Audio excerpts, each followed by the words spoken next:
हाँ, इस वीडियो में हम आपको जिस बिंदु पर चर्चा करना चाहेंगे तो आज का मुख्य टॉपिक है रीनल फेल्योर, यानी किडनी का फेल कर जाना। क्या मतलब? यही कि किडनी का जो मुख्य काम है वो करने में अगर फेल है, उस काम को पूर्ण रूपेण प्रॉपर तरीके से वो करने नहीं कर पाती है, तो हम वही नाम देते हैं रीनल फेल्योर, यानी किडनी का अपने काम में फेल हो जाना। जैसा कि आपको टॉपिक्स में लिखा गया है, रीनल फेल्योर पार्ट 1। ये 2 पार्ट में वीडियो आएगी। पार्ट 1 में हम क्रॉनिक एक्यूट रीनल फेल्योर की चर्चा करेंगे, जबकि नेक्स्ट वीडियो में ये नीचे लिखा हुआ है क्रॉनिक रीनल फेल्योर की चर्चा करेंगे। तो फिलहाल आज का जो टॉपिक है वो है रीनल फेल्योर क्या है और इसके टाइप्स कितने हैं और एक्यूट में क्या क्या होता है, क्या क्या लक्षण मिलते हैं, क्या क्या फीचर्स इसके हैं, इसकी इटियोलॉजी क्या है, कारण क्या है। इन तमाम बिंदुओं पर हम आपके साथ चर्चा करना चाहेंगे। तो आइए सबसे पहले हम देखते हैं कि रीनल फेल्योर क्या है, यानी किडनी का अपने काम में फेल हो जाना। तो किडनी का चीफ फंक्शन क्या है? जैसा कि आप जानते हैं, urine formation and excretion, urine को बनाना और उसको प्रॉपर तरीके से बॉडी के बाहर भेजना। अगर इस काम में किडनी फेल हो जाती है तो हम नाम देते हैं renal failure. Failure of excretory function of kidney, यानी किडनी का जो एक्सक्रीशन का काम है वो प्रॉपर तरीके से नहीं कर पा रही है, लेस देन नॉर्मल लेवल पर अगर वो फंक्शन इसका दिखता है तो that is known as renal failure, यानी सामान्य से कम रिस्पांस करने की कंडीशन को हम नाम देते हैं रीनल फेल्योर। यानी जैसा कि आप जानते हैं कि विदिन 24 आवर एक healthy adult near about 1.5 litre urination करता है। तो अगर इतना अमाउंट के लगभग नियर अबाउट अगर यूरिन का एक्सक्रीशन किडनी करने में फेल है तो उसी को हम नाम देते हैं रीनल फेल्योर। यही वो कंडीशन है जिसको हम कहते हैं रीनल फेल्योर। तो it is characterized by decreases in GFR। अब इसका पैरामीटर क्या है? तो GFR का डिक्रीज कर जाना। GFR क्या है? आपको बताया गया है फिजियोलॉजी के माध्यम से। G से मतलब ग्लोमेरुलर, F से मतलब फिल्ट्रेशन और R से मतलब rate. GFR glomerular filtration rate, यानी एक निश्चित यूनिट ऑफ टाइम में जो दोनों किडनी हैं और संयुक्त रूप से कितना यूरिन का एक्सक्रीशन करती हैं, उसी किस रेट से करती हैं, उसी को हम नाम देते हैं GFR। ठीक है? तो ये किडनी का जो किडनी की जो प्रॉब्लम है जिसको हम नाम देते हैं रीनल फेल्योर। अब ये आपके समझ में आ गया होगा कि जब किडनी अपने एक्सक्रीटरी फंक्शन को प्रॉपर तरीके से करने में फेल हो जाए तो that condition is known as renal failure. इसी कंडीशन को हम नाम देते हैं किडनी का फेल हो जाना। ठीक है? इट इज कैरेक्टराइज्ड बाय, ये कैसे मालूम होगा कि किडनी फेल है? तो जब हम GFR को मेजर करेंगे तो पता लगेगा कि इसका जो अमाउंट है विदिन पर मिनट और जो भी इसका मेजरमेंट है उस लेवल पर ये कंप्लीट नहीं कर पा रही है, लेस देन नॉर्मल सिक्रीशन हो रहा है, यानी GFR जो रेट इसका है वो घटा हुआ है सामान्य से कम। If 50% of neuron, 50% of neurons are affected, GFR decreases only by 20 to 30% due to compensatory mechanism of unaffected nephron। Nephron की एक विशेषता है कि एक नेफ्रॉन अगर डैमेज हुआ तो जो दूसरा हेल्दी नेफ्रॉन है उसके काम की जिम्मेदारी अपने सर पे ले लेता है। ठीक है? इसको कहते हैं कंपनसेटरी मैकेनिज्म। ये कंपनसेटरी मैकेनिज्म क्या है कि जो डैमेज्ड नेफ्रॉन है उसके काम की जिम्मेदारी जो हेल्दी नेफ्रॉन होता है वो संभाल लेता है। इसलिए जीएफआर अगर 50% तक डिक्रीज कर गया है तो उसका इफेक्ट 20 से 30% ही दिखता है। क्यों कि जो हेल्दी नेफ्रॉन हैं वो उसके क्षति की पूर्ति करने के लिए तैयार रहते हैं और उनके काम की जिम्मेदारी अपने सर पे ले लेते हैं। अब इसके टाइप्स में बताया गया कि यह दो तरह की होता है, दो तरह का होता है रीनल फेल्योर। रीनल फेल्योर में दो कंडीशन होती हैं, एक होता है एक्यूट रीनल फेल्योर और दूसरा होता है क्रॉनिक रीनल फेल्योर। अब दोनों में अंतर क्या है भाई? रीनल फेल्योर तो दोनों में दिख रहा है, acute renal failure, chronic renal failure है तो रीनल फेल्योर ही, लेकिन इसमें कैटेगराइजेशन कर दिया गया है। एक फेज का नाम रख दिया गया एक्यूट और दूसरे का नाम रख दिया गया क्रॉनिक। तो आइए हम देखें कि एक्यूट रीनल फेल्योर में क्या होता है, क्यों इसको कैटेगराइज करके इसका नाम यही दिया गया। तो इसमें बताया गया है कि it is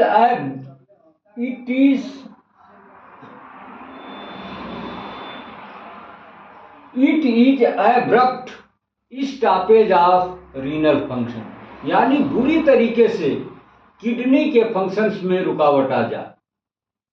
ठीक है, it is abrupt stoppage of renal functions, यानी किडनी के कार्य बुरी तरीके से प्रभावित हों, रुक जाएं, इनको हम नाम देते हैं एक्यूट रीनल फेल्योर। बहुधा होता क्या है प्राय इसमें कि जो एक्यूट फेज होता है ये रिवर्सिबल इन नेचर होता है। क्या होता है? Often reversible. रिवर्सिबल का मतलब यानी within few days to few weeks acute renal failure में result in sudden life threatening reactions in the body with the need for emergency treatment। यानी ये जो एक्यूट फेज है ये रिवर्सिबल है। कहने का मतलब एक्यूट फेज में यदि डायग्नोसिस हो जाती है और इस कंडीशन में प्रॉपर ट्रीटमेंट और मैनेजमेंट शुरू हो जाता है तो फिर ये रिवर्सिबल भी है। क्या मतलब? पुनः वो व्यक्ति हेल्दी स्टेट में आ सकता है, यानी उसकी क्षतिपूर्ति की रिकवरी, क्षति की आपूर्ति हो सकती है और फुल हेल्दी हो सकता है और पूर्ववत उसकी किडनी का रिस्पांस सामान्य हो जाएगा। ऑफन रिवर्सिबल यानी प्रायः वापसी करने में संभव है। Within few days to few weeks acute renal failure may result in sudden life-threatening reactions in the body with the need of emergency treatment। जैसा कि एक्यूट और क्रॉनिक में ये अंतर बताया जाता है किसी भी बीमारी में, not only in the case of kidney but in any type of disease में दो फेज प्राय होते हैं, एक एक्यूट फेज और एक क्रॉनिक फेज। एक्यूट फेज क्या है भाई और एक क्रॉनिक फेज क्या है? तो हम आपको बताना चाहेंगे कि ये जो एक्यूट फेज है इसका जो ऑनसेट होता है वो सडन होता है, एकाएक इसका अटैक होता है और ये काफ़ी विध्वंसक होता है, कम समय के लिए होता है, कम ड्यूरेशन के लिए होता है। उस ड्यूरेशन में अगर प्रॉपर ट्रीटमेंट मैनेजमेंट मिल गया तो उस व्यक्ति की लाइफ को सेव किया जा सकता है, अन्यथा उतने ही समय में ये काफ़ी इन्वेडिंग होता है, काफ़ी तहस नहस मचा सकता है, काफ़ी विकलांगता पैदा कर सकता है। लेकिन जो क्रॉनिक फेज होता है इसमें ग्रेजुअली इंक्रीज करता है ये जो प्रॉब्लम्स है, कोई भी किसी भी डिजीज की प्रॉब्लम तो ग्रेजुअली इंक्रीज करती है और वो रिवर्सिबल कंडीशन में नहीं होती, इरिवर्सिबल होती है। जब ये क्रॉनिक फेज में कोई भी बीमारी चली जाती है तो आप उसका कितना भी बेहतरीन प्रॉपर और ट्रीटमेंट मैनेजमेंट देंगे लेकिन उसकी वापसी संभव नहीं होती है, जबकि एक्यूट फेज में वो रिवर्सिबल होती है।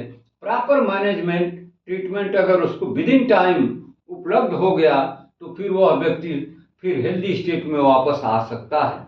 लेकिन क्रॉनिक में ऐसा नहीं होता है, यह इरिवर्सिबल कंडीशन होती है किसी भी डिजीज की। यानी इस फेज में पहुंचने के बाद आप कितना भी बढ़िया ट्रीटमेंट मैनेजमेंट दें, उसकी वापसी फिर हेल्दी स्टेट में नहीं होती है। उसे आराम तो हो सकता है लेकिन वो हेल्दी क्योर नहीं हो सकता है। तो ये रहा अंतर एक्यूट फेज और क्रॉनिक फेज। तो यही चीज यहाँ पर आपको मिल रहा है। क्या मिल रहा है कि विद इन फ्यू डेज और with in few weeks acute renal failure may result in sudden life threatening reactions in the body with the need for emergency treatment। इसमें हमें इमरजेंसी ट्रीटमेंट की आवश्यकता होती है, नहीं तो फिर ये लाइफ थ्रेटनिंग कंडीशन में व्यक्ति को लीड कर ले जाता है, खींच कर ले जाता है और जीवन के लिए ये घातक हो सकता है। यही होता है एक्यूट रीनल फेल्योर। यानी एकाएक बुरी तरीके से किडनी का जो फंक्शन है वो स्टॉप हो जाए, बंद हो जाए, तो इसको हम नाम देते हैं एक्यूट रीनल फेल्योर। लेकिन इसकी विशेषता यह है कि अगर with in time proper management और ट्रीटमेंट मिला, उपलब्ध हो गया, तो वह व्यक्ति फिर पुनः स्वस्थ हो सकता है और उसकी सारी कॉम्प्लिकेशंस रिमूव हो जाएंगी। लेकिन अगर प्रॉपर ट्रीटमेंट उसको नहीं मिला तो फिर विद इन फ्यू डेज, कुछ दिन से कुछ हफ्तों के अंदर वो जीवन के लिए घातक हो सकता है और इसे इमरजेंसी नीड माने इमरजेंसी ट्रीटमेंट की जरूरत होती है। अब आइए काज क्यों हो जाता है एक्यूट रीनल फेल्योर की कंडीशन में व्यक्ति चला जाता है। तो इसमें कई कारण बताए गए हैं। जो पहला कारण बताया गया वो है एक्यूट नेफ्राइटिस। शब्द होता है ग्रीक वर्ड में नेफ्राज, और नेफ्राज से शब्द बना नेफ्रॉन, और नेफ्रॉन से फिर ये एडजेक्टिव बना नेफ्राइटिस। तो एक्यूट नेफ्राइटिस यानी inflammation of the kidney develops bye immune reactions. ये इम्यून रिएक्शन के वजह से किडनी में यदि इन्फ्लेमेशन होता है तो इसको हम नाम देते हैं एक्यूट नेफ्राइटिस। यानी किडनी में जो इन्फ्लेमेशन होता है उसका प्रमुख कारण क्या माना गया है? ये माना गया है इम्यून रिएक्शंस। तो किडनी में जो एक एक्यूट नेफ्राइटिस है, अगर आपसे पूछा जाए कि एक्यूट नेफ्राइटिस क्या है, ये कैसे डेवलप करता है, तो आपको बताना पड़ेगा कि acute nephritis is developed by the immune reactions. दूसरा जो इसका कारण बताया गया डैमेज ऑफ रीनल टिश्यूज। यानी किडनी के अंदर जो टिश्यूज हैं, जिन टिश्यू से किडनी का निर्माण हुआ है, उनमें अगर कोई डैमेज होता है तो फिर एक्यूट रीनल फेल्योर की प्रॉब्लम क्रिएट हो जाएगी। ये कैसे भाई? वो तो बहुत अंदर का आर्गन है, बहुत सेफ जगह पर है, लेकिन उसमें टिश्यू कैसे डैमेज हो गया? तो इसके कारण में बताया गया है कि बाय सम पॉइजन्स लाइक सब्सटेंसेस के वजह से ऐसा हो सकता है कि किडनी के टिश्यू जो है वो डैमेज करें और व्यक्ति को एक्यूट रीनल फेल्योर के केस में के कंडीशन में ले जाए। तो ये कैसे हो जाते हैं डैमेज? बाय पॉइजन्स, कुछ विषाक्त विषैले पदार्थों की वजह से, जैसे लेड यानी शीशा, मरकरी माने पारा, and carbon CTC carbon tetrachloride,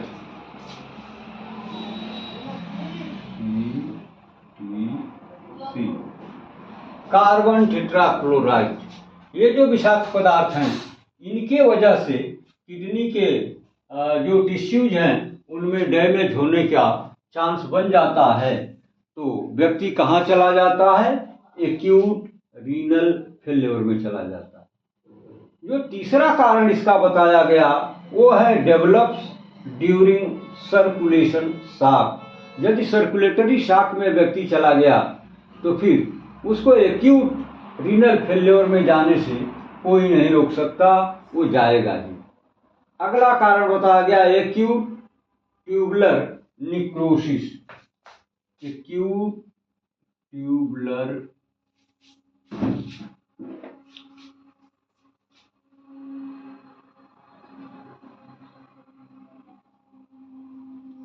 acute tubular necrosis, यानी जो ट्यूब्यूल्स हैं किडनी के अंदर उनमें निक्रोसिस शुरू हो जाए, यानी उनके सेल की डेथ शुरू हो जाए, तो व्यक्ति कहाँ चला जाता है? एक्यूट रीनल फेल्योर की कंडीशन में चला जाता है।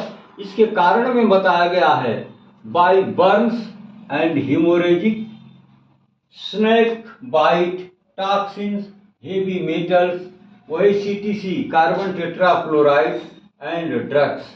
हाँ, कुछ ऐसे ड्रग्स भी हैं जिनके साइड इफेक्ट से, जिनके बैड इफेक्ट से ये जो किडनी के टिश्यूज हैं उनमें डैमेज हो सकता है। तो ये रहा damage of renal tissues by poisons likely, ठीक है। अब इसमें जो बताया गया तीसरा कारण रीनल इस्कीमिया। रीनल का मतलब किडनी आप जानते हैं, इस्कीमिया का मतलब lack supply of the blood. तो ब्लड की सप्लाई जब किडनी में सामान्य से कम होती है तो रिजल्ट क्या होता है? During circulatory shock. ये जो इस्कीमिया है, जब सर्कुलेशन में कमी आती है किडनी में तो रीनल इस्कीमिया की कंडीशन बन जाती है। और जब ब्लड की सप्लाई कम होगी, सर्कुलेटरी शॉक होगा, तो किडनी में भी इस्कीमिया की कंडीशन बनेगी, जिसको हम नाम देते हैं रीनल इस्कीमिया। जब रीनल इस्कीमिया डेवलप होगी तो ये कहाँ ले जाएगी? एक्यूट रीनल फेल्योर में ले जाएगी। अगला जो कारण बताया गया है, ये बताया गया कि एक्यूट ट्यूबुलर निक्रोसिस, यानी जो ट्यूब्यूल्स हैं उनके सेल्स की डेथ हो जाना। ये कारण में बताया गया। कैसे इनकी डेथ हो जाती है? तो बर्न के वजह से, हेमोरेज के वजह से, स्नेक बाइट के केस में, और टॉक्सिन्स कुछ विषाक्त पदार्थों के द्वारा, हेवी मेटल्स के द्वारा, सीटीसी यानी कार्बन टेट्राफ्लोराइड के द्वारा, और कुछ ऐसे ड्रग्स होते हैं जो किडनी के जो ट्यूब्यूल्स हैं उसमें उनके सेल को ये डैमेज कर सकते हैं। अगला जो कारण बताया गया वो है blockage of ureter due to calculi और ट्यूमर। जब ये यूरेटर में कोई ब्लॉकेज हो, खास तौर से ब्लॉकेज और क्या हो सकता है, तो चांसेस बनते हैं ट्यूमर और कैल्कुलाई माने यूरेटर में स्टोन का बन जाना। अगर स्टोन के अंदर कैल्कुलाई यानी स्टोन हो गया या फिर ट्यूमर बन गया तो उसका रास्ता ब्लॉक हो जाएगा और किडनी से निकला हुआ यूरिन यूरेटर के थ्रू ब्लैडर तक नहीं पहुंच पाएगा। रिजल्ट क्या होगा? व्यक्ति चला जाएगा एक्यूट रीनल फेल्योर में। तो ये 7 कारण आपको बताए गए। कौन कौन? Acute nephritis, damage of renal tissues, renal ischemia, acute tubular necrosis, severe transfusion reactions, sudden fall in BP और blockage of ureter due to calculi और ट्यूमर। ये 7 कारण, जी हाँ, इनको आपको अपने मेमोरी में संभाल कर रखना होगा। ये बहुत मतलब महत्वपूर्ण सवाल है किडनी के फिजियोलॉजिकल पोर्शन में। ये किसी भी एग्जाम में पूछा जा सकता है, या ना भी पूछा जाए तो एक मेडिकल होने के नाते आपकी जिम्मेदारी बनती है कि ये सब जानकारी अपने पास रखें आप। ठीक है, तो आइए इसको एक बार सरसरी तौर पर दोहरा लेते हैं। कारण में बताया गया एक्यूट नेफ्राइटिस। ये क्या है कि जब इम्यून रिएक्शन डेवलप करता है तो फिर ये एक्यूट नेफ्राइटिस की प्रॉब्लम हो सकती है, यानी किडनी में प्रॉब्लम, इन्फ्लेमेशन हो सकता है। दूसरा बताया गया damage of renal tissues. Kidney के जो टिश्यूज हैं उनका डैमेज हो जाए। ये कैसे हो जाते हैं? तो कुछ पॉइजनस सब्सटेंस हैं जिनके वजह से इस तरह की कंडीशंस डेवलप हो जाती हैं। वो पॉइजनस सब्सटेंस क्या हैं? लेड माने शीशा, मरकरी माने पारा, एंड कार्बन टेट्राक्लोराइड, यह केमिकल है, काफ़ी जहरीला होता है। और तीसरा जो कारण बताया गया रीनल इस्कीमिया, यानी जब किडनी के अंदर सर्कुलेटरी शॉक की कंडीशन बनती है, यानी किडनी में जब ब्लड की सप्लाई कम होती है, लेस देन नॉर्मल होती है, तो वहाँ पर रीनल इस्कीमिया डेवलप करती है। इस्कीमिया का मतलब ही होता है lack supply of the blood. तो ये है। फिर चौथे में बताया गया acute tubular necrosis caused by burns, hemorrhage, snake bite, toxins, heavy metals, carbon tetrachloride and drugs. तो ये सबस्टेंसेस हैं जिनके वजह से ये जो ट्यूब्यूल है, यानी रीनल ट्यूब्यूल, उसमें जो सेल टिश्यूज हैं उनकी निक्रोसिस हो जाए, उनकी डेथ हो जाए, तो ये कंडीशन बनता है किस चीज़ का? एक्यूट रीनल फेल्योर का। पांचवा जो कारण बताया गया सीवियर ट्रांसफ्यूजन रिएक्शन। प्रायः तो नहीं, लेकिन रेयर में इस तरह का रिएक्शन देखा जाता है। जब ब्लड ट्रांसफ्यूजन किया जाता है तो किसी किसी व्यक्ति को ज़बरदस्त रिएक्शन झेलना पड़ता है, और रिजल्ट क्या होता है? जो ट्रांसफ्यूज की गई आरबीसी है उसमें क्लॉटिंग शुरू हो जाती है, वो ग्रुपिंग शुरू हो जाती है, जिसके वजह से किडनी का काम बाधित होता है और यह एक्यूट रीनल फेल्योर में चली जाती है। और जो अगला कारण नंबर 6 बताया गया सडन फॉल इन बीपी। यदि एक बार किसी व्यक्ति का ब्लड प्रेशर डाउन हो जाए तो भी एक्यूट रीनल फेल्योर की कंडीशन बनती है। लेकिन ऐसा होता क्यों है? तो ड्यूरिंग हीमोरेज, यानी किसी व्यक्ति के बॉडी से एक्सेस अमाउंट में ब्लड, काफ़ी ब्लड निकल जाए तो व्यक्ति इस कंडीशन में चला जाता है। सीवियर डायरिया में भी हो सकता है, सीवियर बर्न यानी जलने के केस में, और फिर कॉलरा के केस में। तो ये तमाम जो कारण बताए गए सडन फॉल इन बीपी की वजह से व्यक्ति जो है कहाँ चला जाता है? एक्यूट रीनल फेल्योर में चला जाता है। अब आगे जो बताया गया वो क्या है? Blockage of ureter due to calculi tumour. अगर यूरेटर के अंदर स्टोन बन जाता है या फिर ट्यूमर बन जाता है तो फिर किडनी से चला हुआ यूरिन ब्लैडर तक नहीं पहुंच पाता है, बीच में ही अवरुद्ध हो जाता है।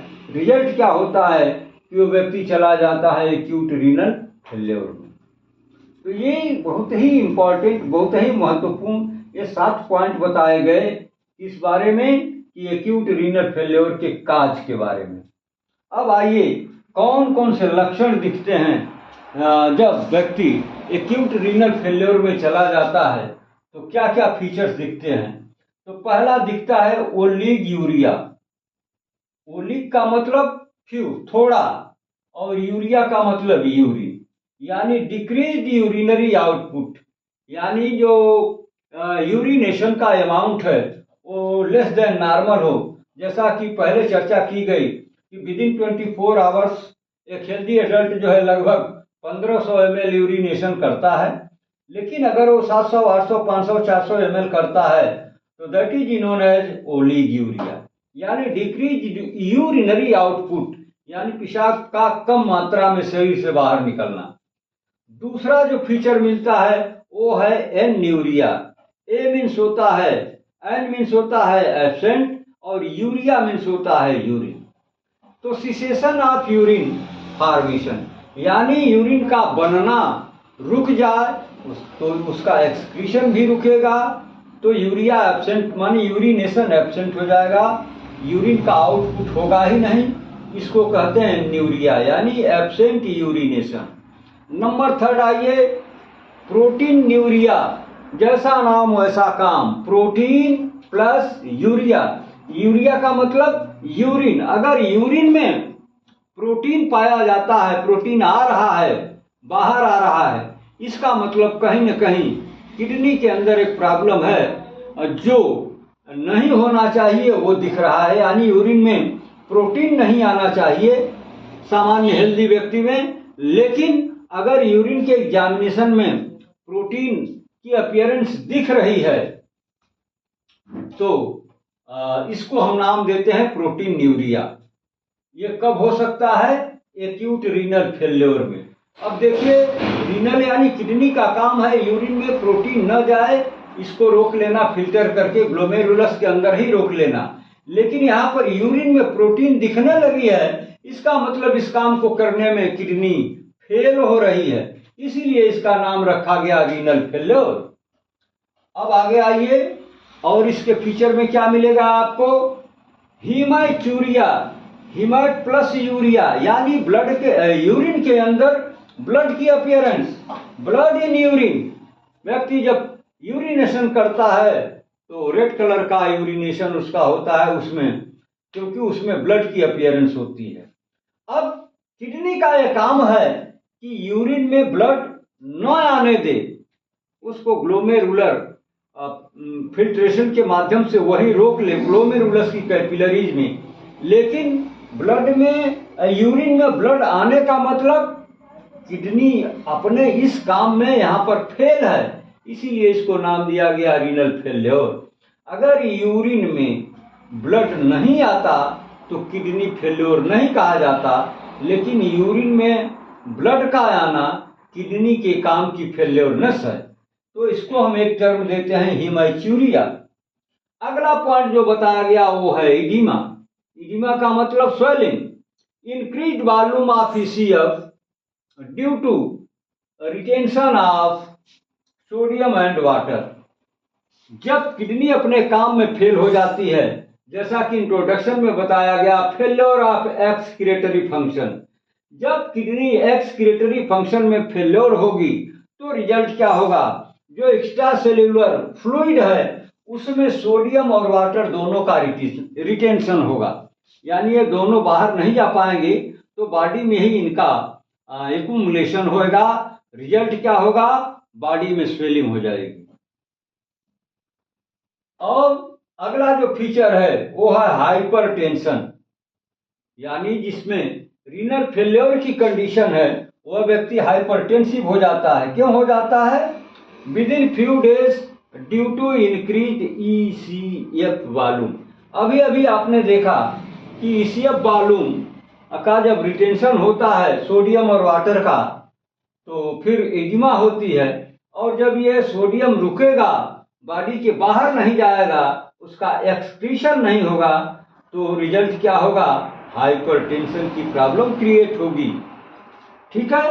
अगला पॉइंट जो फीचर देखने को मिलेगा वो है एसिडोसिस, यानी अधिक मात्रा में एसिड का कलेक्शन हो जाना due to metabolic end products.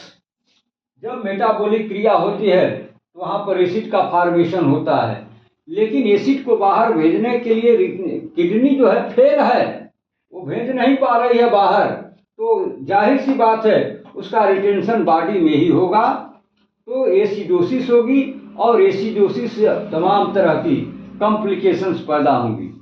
8वां point बताया गया है कोमा, यानी एक्यूट रीनल फेल्योर का आदमी कोमा में भी जा सकता है। क्यों जा सकता है? Due to severe acidosis resulting death within 10 to 14 days.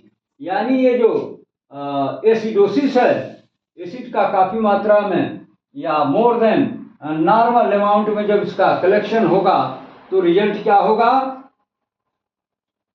व्यक्ति कोमा में जाएगा, और अगर उसका प्रॉपर मैनेजमेंट और ट्रीटमेंट ना किया गया तो उस व्यक्ति की उम्र लिमिटेड हो जाएगी, और वो 10 to 14 डेज यानी हफ्ता से 2 हफ्ता जाते जाते उसके जीवन का अंत हो जाएगा, यानी उसकी डेथ हो जाएगी। ठीक है। तो ये रहा एक्यूट रीनल फेल्योर। अब इसमें किसी को अगर कोई कंफ्यूजन है, किसी भी तरह का कोई डाउट है, तो आप मुझसे कांटेक्ट करके अपने डाउट को समाप्त कर सकते हैं। अब हम अगले वीडियो में क्रॉनिक रीनल फेल्योर के बारे में आपसे चर्चा करना चाहेंगे। नीचे लिखा पड़ा है कि chronic renal failure in next video. तो मेरी आपसे गुजारिश है कि आप डिसकंटिन्यूटी के साथ मेहनत न करें, आप कंटिन्यूटी के साथ स्टडी करें, तो इसका लाभ है। अगर आप डिसकंटिन्यूटी करते हैं तो आपकी मेहनत का जो कंटिन्यूटी है ज्ञान का, वो सिलसिला टूट जाता है, डिसकनेक्टिविटी होती है, और फिर चीज़ों को सही तरह से समझने में आपको प्रॉब्लम होती है। तो भूल कर भी ये गलती न करें। एक के बाद कंटिन्यूटी में वीडियो मेरी जाती है और उसको आप पढ़ते रहें। जैसे अभी ये रीनल फेल्योर पार्ट 1 आज है, तो अगले वीडियो में आप पाएंगे रीनल फेल्योर पार्ट 2, यानी इसी से रिलेटेड वो भी वीडियो आएगी। ठीक।